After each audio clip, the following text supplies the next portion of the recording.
هەموو ڕێگاکان دەگەڕێنەوە هەولێر و بەردەم حەکیمی چارەسەری کێشە مەزنەکان سەرۆک وەزیران مەسرور بارزانی.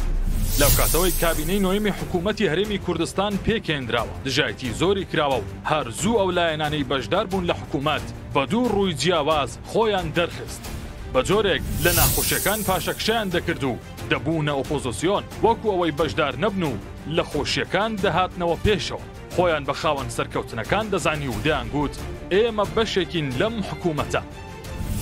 مەسرور بارزانی ئەو سەرۆک حکوومەتەی هیچ کات لە ناخۆشیەکان پشتی لە هاوڵاتیانی هەرێمی کوردستان نەکرد و بە تەنها ئەرکەکەی خستە سەر شانی خۆی و بە بێدەنجی دەستی بە سیاسەتێکی حەکیمانە کرد بۆ دووبارە بنیادنانەوەی هەرێمی کوردستان. دوای چەندین قەیرانی گەورە و بە شێوازێکی سەردەمیانە پلانی دوورمەوداکانی خستە کار لە پێناو چارەسەری بنەڕەتی کێشەکان نەک چارەسەری کاتی.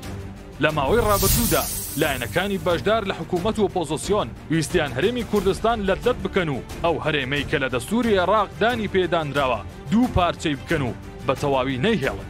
بە جۆرێک قوربانی و خەباتی سەدان ساڵەی باپیرانمان بەبادا بدەن و ناوی هەرێمی کوردستان بگۆڕن بۆ شارەکانی باکووری عێراق.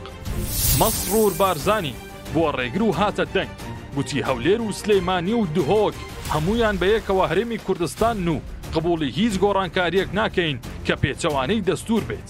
هەر ئەم هەڵوێستەی سەرۆک وەزیران هەرێمی کوردستانی پاراست و بەرپرسانی حکوومەتی فدراڵی ناچار کرد دووبارە بگەڕێنەوە سەرمێزی گفتوگۆ و کاروانی شاندەکانیان یەک بە دوای یەک ڕوو لە هەولێر بکاتەوە. چونکە هەر هەولێر سەنتەری بڕیار و چارەسەریەکان بووە و پایتەخت هەر بەم شێوەیە دەمێنێتەوە.